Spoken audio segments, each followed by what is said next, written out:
ಪ್ರೇಮ ಕಾವ್ಯ ಸೀರಿಯಲಲ್ಲಿ ಈ ಕಡೆ ಮಹಾದೇವ ತುಂಬ ಅಂದರೆ ತುಂಬ ಬೇಜಾರಾಗಿರ್ತಾನೆ. ಇದಕ್ಕಂದರೆ ಅವರು ಅದು ಶ್ರೀನಿವಾಸ್ ಅವ್ರನ್ನ ನಾನೇ ಇದು ಮಾಡ್ತೀನಿ ಬಿಡು ಅಂತೆಲ್ಲ ಹೇಳಿ ಒಪ್ಪಿಕೊಂಡಿರ್ತಾನಲ್ಲ.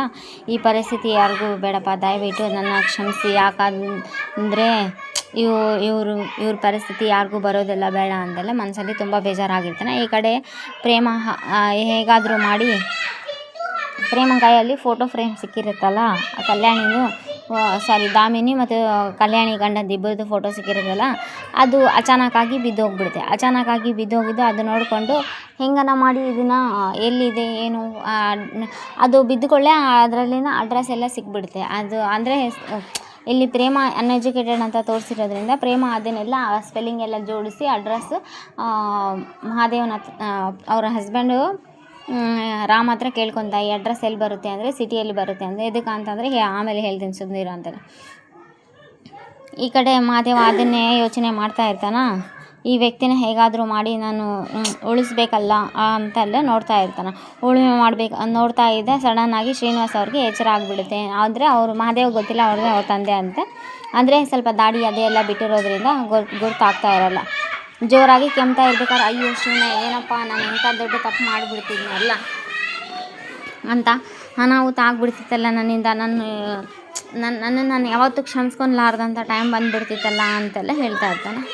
ಆ ವ್ಯಕ್ತಿ ಸತ್ತೋಗಿದ್ದಾನ ಅಂದ್ಕೊಂಡು ನಾನೇ ಈ ಥರ ಮಾಡಬೇಕಂತ ಅಂತಿದ್ದೆ, ಇದು ಹಿಂಗಾಗ್ಬಿಡ್ತಲ್ಲ ಅಂತ. ಅದೇ ಟೈಮಿಗೆ ಈ ವ್ಯಕ್ತಿ ನಾನು ಇವಾಗ ಅಂತ ಹೇಳಿಬಿಟ್ರೆ ಸ್ವಾಮಿ ಕಣ್ಬಿಡಿ ಸ್ವಾಮಿ ಅಂತ ಹೇಳಿಬಿಟ್ರು ಶ್ರೀನಿವಾಸ್ ಹೇಳ್ತಾನೆ. ಆವಾಗ ಶ್ರೀನಿವಾಸ್ ಕೂಡ ನೀರು ಅಂತ ಹೇಳ್ತಾ ಇರ್ತಾನೆ. ನೀರು ಅಂತ ಹೇಳಿದ ಕೂಡಲೇ ಆವಾಗ ಮಹಾದೇವನ ಅವರಿಗೆ ಸ್ವಲ್ಪ ನೀರನ್ನು ಕೊಡ್ತಾನೆ. ನೀರು ಕೊಟ್ಟ ಮೇಲೆ ಸ್ವಲ್ಪ ನೀರು ಕುಡಿದು ಆವಾಗ ಸುಧಾರಿಸ್ಕೊಂಡು ಅದೇ ಟೈಮ್ಗೆ ಈ ಕಡೆ ಪ್ರೇಮ ಕೂಡ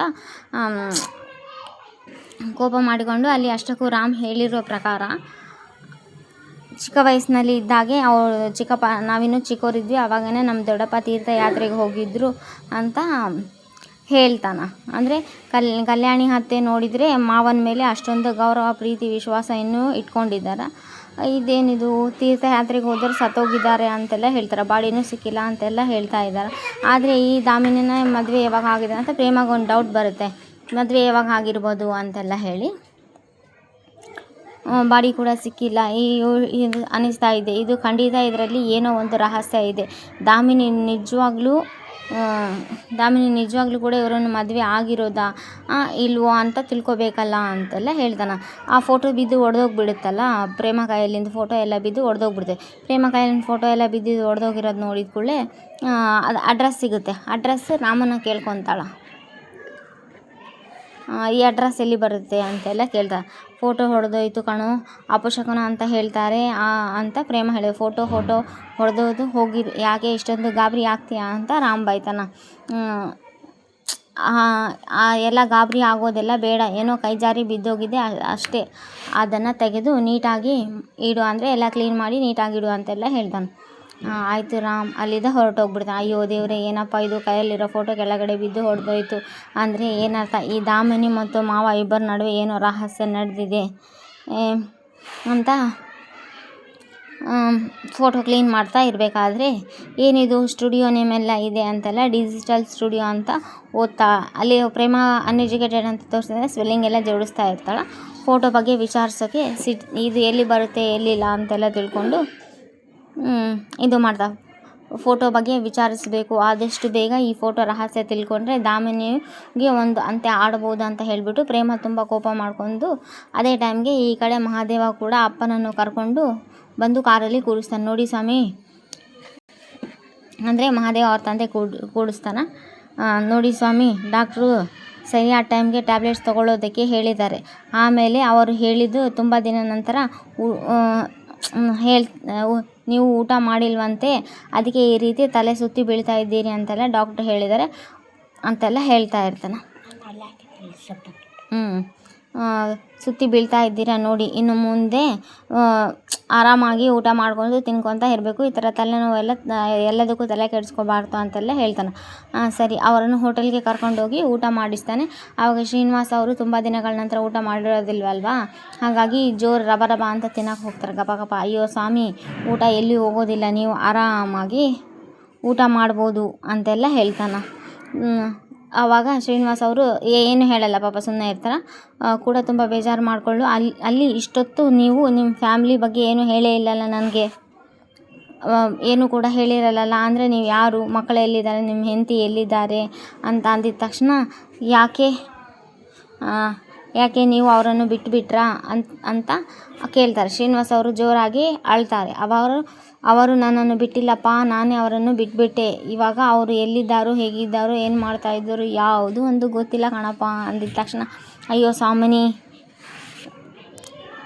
ನೊಂದುಕೊಳ್ಳೋದಕ್ಕೆ ಹೋಗಬೇಡಿ, ನಾನು ಸುಮ್ಮನೆ ವಿಚಾರ ತಿಳ್ಕೊಳಕ್ಕೋಸ್ಕರ ಕೇಳಿದೆ ಅಷ್ಟೇ. ಆದರೆ ಇನ್ನು ಮುಂದೆ ನೀವು ಒಬ್ಬಂಟಿ ಅಲ್ಲ, ನಿಮ್ಮ ಜೊತೆ ನಾನಿದ್ದೀನಿ ಅಂತೆಲ್ಲ ಧೈರ್ಯ ಮಾತು ಹೇಳ್ತಾ ಇರ್ತಾನೆ.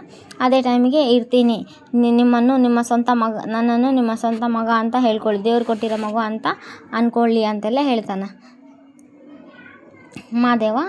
ಅದೇ ಟೈಮಿಗೆ ಅವರು ಈ ರೀತಿ ಇರೋದನ್ನೆಲ್ಲ ನೋಡಿಬಿಟ್ಟು ಜನ ನಿಮ್ಮನ್ನು ಅನಾಥ ಅಂತ ಏನೇನೋ ಅಂದ್ಕೊಳ್ತಾರಲ್ಲ, ನೀವು ಇನ್ನು ಮುಂದೆ ಯಾರ ಬಗ್ಗೆನೂ ತಲೆ ಕೆಡಿಸ್ಕೊ ಯೋಚನೆ ಮಾಡೋಕ್ಕೆ ಹೋಗಬೇಡಿ. ನಿಮ್ಮನ್ನು ಕಾಪಾಡೋದಕ್ಕೆ ಈ ಮಹಾದೇವ ಯಾವಾಗಲೂ ಕೂಡ ಇದ್ದೇ ಇರ್ತಾನೆ. ನಮ್ಮಪ್ಪ ಇದ್ದಿದ್ರು ಹಾಗೆ ನಾನು ಹೇಗೆ ನೋಡ್ಕೊಳ್ತಿದ್ದೆ, ನಿಮ್ಮನ್ನು ಹಾಗೆ ನೋಡ್ಕೊಳ್ತಾ ಇದ್ದೀನಿ ಅಂತೆಲ್ಲ ಹೇಳ್ತಾನೆ. ಅವ್ರ ಮಾತು ಕೇಳ್ತಾ ಇದ್ದರೆ ನನ್ನ ಮಗನೇ ಕೂಡ ಇದೇ ರೀತಿ ಬೆಳೆದು ನಿನ್ನ ಥರನೇ ಇರಬೇಕಿತ್ತು ಅಂತ ಅನ್ನಿಸ್ತಾ ಇದೆ ಕಣಪ್ಪ. ಅವನಿಗೂ ಇದೇ ಕರುಣೆ, ಪ್ರೀತಿ, ವಿಶ್ವಾಸ ಕೂಡ ಇರಲಿ ಅನ್ನೋದೇ ನನ್ನ ಆಸೆ ಅಂತ ಹೇಳ್ತಾರೆ. ಸರಿ, ಊಟ ಮಾಡ್ತಾರೆ. ಅಲ್ಲಿದ್ದ ಪ್ರೇಮ ಕೂಡ ಇದೆಲ್ಲ ಸರ್ಚ್ ಮಾಡಬೇಕಂತ ಓಡಾಡ್ತಾ ಇರ್ತಾರೆ. ಅಂದರೆ ಫೋಟೋ ಸ್ಟುಡಿಯೋಗೆ ಹೋದರೆ ಇದೆಲ್ಲ ನಿಜಾನೋ ಸುಳ್ಳು ಅಂತೆಲ್ಲ ತಕ್ಷಣ ರಾಮ್ ನನಗೆ ಆ ಸ್ಟುಡಿಯೋ ಅಡ್ರೆಸ್ ಹುಡುಕ್ತೀಯಾ ಅಂತೆಲ್ಲ ಕೇಳಿದ ಕೂಡಲೇ ಹುಡ್ಕೋ ಅಂತ ತಕ್ಷಣ ಕೇಳಿಗಳು, ಪ್ರೇಮ ನಿಂಗೆ ಏನಾದರೂ ತಲೆ ಕೆಟ್ಟಿದ್ದಾನೆ, ನಮ್ಮೂರಲ್ಲಿ ಫ್ರೇಮ್ ಹಾಕಿಸ್ಬೋದು ತಾನೇ, ಅಲ್ಲೇ ಹೋಗಿ ಹಾಕಿಸ್ಬೇಕು ಅನ್ನೋದು ಅಂತೆಲ್ಲ ಹೇಳ್ತಾನೆ. ಪ್ಲೀಸ್ ಕಣೋ ರಾಮ್, ಅಲ್ಲೇ ಹೋಗಿ ಹಾಕಿಸ್ತೀನಿ, ತುಂಬ ನೀಟಾಗಿ ಹಾಕ್ತಾರಾ ಅಂತೆಲ್ಲ ಹೇಳ್ತಾನೆ. ಅದೇ ಟೈಮಿಗೆ ನೀನು ಮಾತಾಡೋದ್ರಲ್ಲೇ ಗೊತ್ತಾಗುತ್ತೆ ಅದು ಸುಳ್ಳು ಹೇಳ್ತಾ ಇದೆಯಾ ಅಂತ, ಮೊದಲು ನಿಜ ಏನು ಅಂತ ಹೇಳು ಅಂತ ರಾಮ್, ಪ್ಲೀಸ್ ಕಣೋ ರಾಮ್, ಏನು ಕೇಳಬೇಡ ಅಂತೆಲ್ಲ ಹೇಳ್ತಾಳೆ. ನನಗೆ ಗೊತ್ತಿರೋ ಕೆಲವೊಂದು ಡೌಟ್ಸ್ ಎಲ್ಲ ಕ್ಲಿಯರ್ ಆಗಲಿ, ಆಮೇಲೆ ನಾನೇ ಬಂದು ನಿನ್ನ ಹತ್ರ ಹೇಳ್ತೀನಿ, ಆದರೆ ಇವಾಗ ಏನು ಹೇಳಲ್ಲ ಅಂತೆಲ್ಲ ಹೇಳ್ತಾರೆ.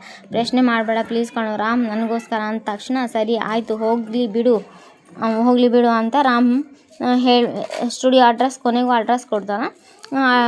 ಅಡ್ರೆಸ್ ಹುಡುಕ್ತೆ. ಅದನ್ನು ನೋಡಿಬಿಟ್ಟು ಪ್ರೇಮಗಂತೂ ತುಂಬ ಅಂದರೆ ತುಂಬಾ ಖುಷಿ ಆಗುತ್ತೆ. ಇವಾಗ ದಾಮಿ ನನ್ನ ಕೈಯಿಂದ ಹೇಗೆ ತಪ್ಪಿಸ್ಕೊತಾಳೆ ನಾನು ನೋಡ್ತೀನಿ ಅಂತ ಪ್ರೇಮಗ ಅಡ್ರೆಸ್ ಸಿಕ್ಕಿದ್ಕೊಳ್ಳೆ ಖುಷಿ ಆಗ್ತಾ, ನಾನು ಕೂಡ ನೋಡ್ತೀನಿ ಅಂತ ಹೇಳಿಬಿಟ್ಟು ಆ ಅಡ್ರೆಸ್ ಇಸ್ಕೊಂಡು ಅದೇ ಟೈಮ್ಗೆ ಈ ಕಡೆಯಿಂದ ದಾಮಿನಿ ಕೂಡ ರೂಮ್ ಹತ್ರ ಬಂದು, ಈ ಫೋಟೋ ಇಲ್ಲಲ್ಲ, ಫೋಟೋ ಕಾಣೆಯಾಗಿದೆ ನನ್ನ ಕಡೆ ಅಂತೆಲ್ಲ ಹೇಳ್ತಾರೆ. ಯಾರು ತೊಗೊಂಡೋಗಿದ್ರೆ ಈ ಫೋಟೋ ಅಂತೆಲ್ಲ ಯೋಚನೆ ಮಾಡ್ತಾರೆ. ಎಲ್ಲಿದ್ದ ಈ ಕಡೆಯಿಂದ ಫೋಟೋ ಕಾಣೆಯಾಗಿದೆ ಅಂತ ಅರ್ಥ. ಹಾಗಾದರೆ ಕಾಣೆಯಾಗಿಲ್ಲ, ಯಾರೋ ಅದನ್ನು ತಗೊಂಡು ಹೋಗಿದ್ದಾರೆ. ಅಪ್ಪಿತಪ್ಪಿ ಆ ಜಾಲ ಹುಡ್ಕೊಂಡು ಹೋದರೆ ನನ್ನ